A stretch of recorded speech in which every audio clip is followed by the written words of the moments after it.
আসসালামু আলাইকুম দর্শক।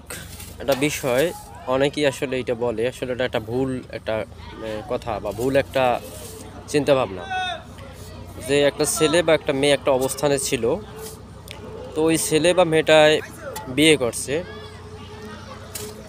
তো ওই ছেলেটা দেখা গেছে যে যে অবস্থানে ছিল তার চাইতে ভালো একটা অবস্থানে গেছে। তো ভালো অবস্থানে যাওয়ার পর কি বলে যে এই ছেলেটা কিছুদিন পর বিয়ে করলে অথবা পরে বিয়ে করলে সে কি আরও ভালো জায়গায় বিয়ে করতে পারতো, আরও ভালো একটা মেয়ে পেতো, আরও ভালো একটা গৃহস্থের মেয়ে পেতো।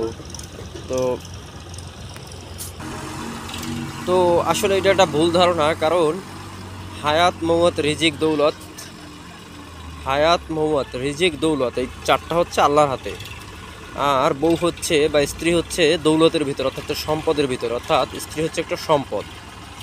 তো এটা ভাগ্যে যেখানে আছে আসলে সেখানেই হবে।